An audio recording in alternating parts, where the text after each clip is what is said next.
West Long Branch, and J. There has been very little movement in a presidential election that continues to show nearly equal levels of potential support for President Joe Biden and former President Donald Trump. The Monmouth University poll finds about 1 in 6 voters hold unfavorable views of both presumptive nominees.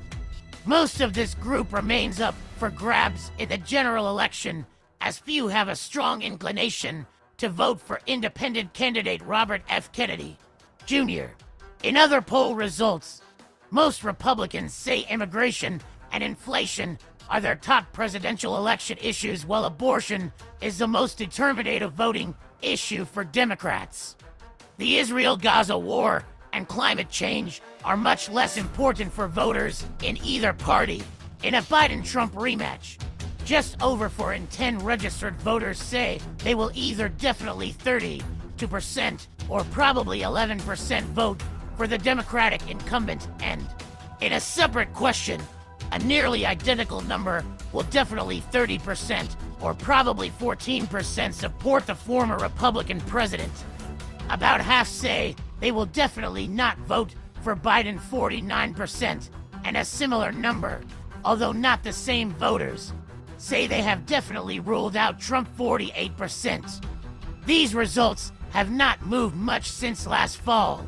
Enthusiasm for a 2020 rematch has increased slightly now that these two candidates are the presumptive nominees.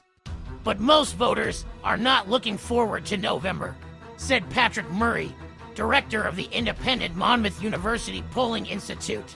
About 4 in 10, 39% voters are at least somewhat enthusiastic about a replay of the 2020 contest. This up from just over 1 in for 27% in December. But a majority, 60%, express little or no enthusiasm about seeing these candidates on the same presidential ballot again. Enthusiasm has ticked up among all partisan groups from late last year, but Republicans, 63%, continue to be much more eager than either Democrats, 36%, or Independents, 27%, to see a presidential election rerun. One group that is almost universally unhappy with a Biden-Trump rematch are voters who have an unfavorable opinion of both candidates. Overall, nearly 6 in 10 voters have an unfavorable opinion of either Biden, 58%, or Trump, 57%. Combined, 2% of the electorate has a favorable opinion of both candidates.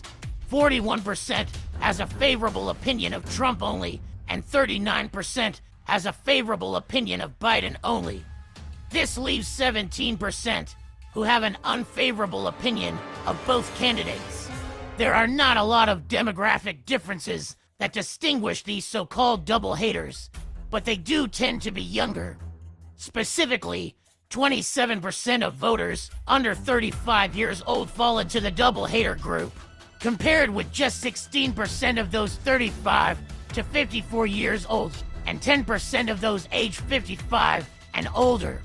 Among the double hater voters, 78% say they are not at all enthusiastic about having Biden and Trump at the top of the two major party tickets again.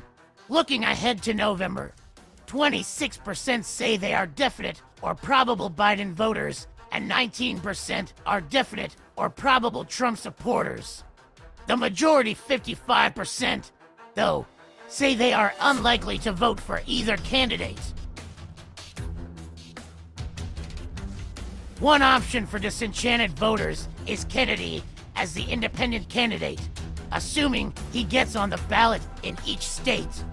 Currently, 35% of American voters have a favorable opinion of Kennedy, and 40% hold an unfavorable view. Positive opinion of Kennedy has increased 11 percentage points since December from 24% favorable, while his negative numbers have ticked up 6 points from 34%.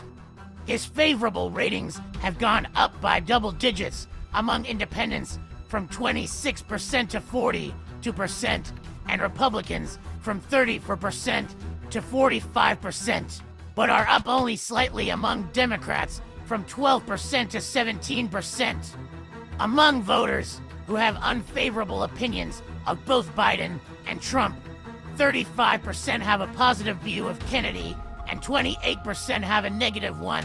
Fewer than 1 in 5 American voters say they will definitely 5% or probably 13% vote for Kennedy in November. This 18% potential support level is down slightly from 21% in December. Among voters who are Biden-Trump double haters, Kennedy's potential support stands at just under 15% definite and 23% probable, compared with 13% potential support, 3% definite, and 10% probable among voters who have a favorable opinion of either major party nominee. Just over half, 55%, of all voters are aware of Kennedy's support for claims that autism is linked to vaccines and his belief that COVID is targeted to attack certain races. Knowing this information does not change his potential support levels 5% definite and 14% probable after hearing these statements in the poll. However, Biden-Trump double haters are less likely than other voters to have previous knowledge of Kennedy's positions on these issues, 40% aware, and more likely to soften their support after hearing about them dropping to 26% from an initial potential vote level of 38%. Support for Kennedy is not particularly strong even among voters who dislike both Biden and Trump. If he can't score a decisive win with these voters, it's unclear what role he can play in this election other than as a spoiler, said Murray. He added, the poll results suggest that the Kennedy effect is minimal. If the current situation holds, he would play a spoiler role only in a very close contest. Of course, everything is lining up for this election to be just that.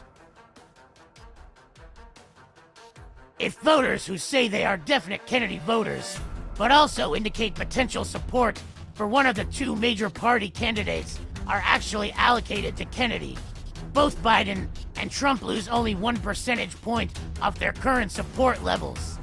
If probable Kennedy voters are added to that mix, the two presumptive nominees each lose 6 points, putting Biden at 37% and Trump at 38%. The poll also asked voters about the importance of 6 different issue areas in their ultimate presidential vote choice. Of these, inflation 38% and economic growth and jobs 37% are the most likely to be seen as determining how voters will decide.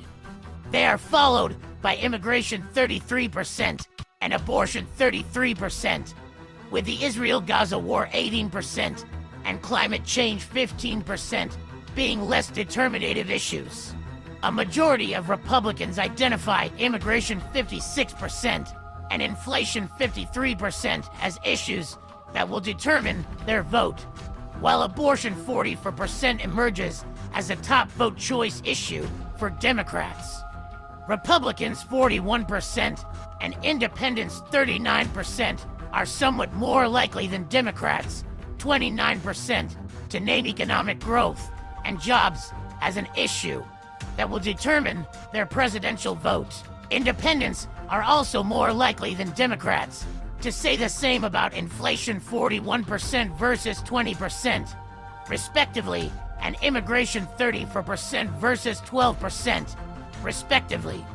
More Republicans, 24%, than Democrats, 11%, cite the Israel-Gaza war as determinative, and more Democrats, 23%, than Republicans, 5%, say the same about climate change, although neither of these are as important as other issues included in the poll. Among the double-hater voters who have an unfavorable view of both major party candidates, inflation 39% is most frequently mentioned as the issue that will determine their vote choice.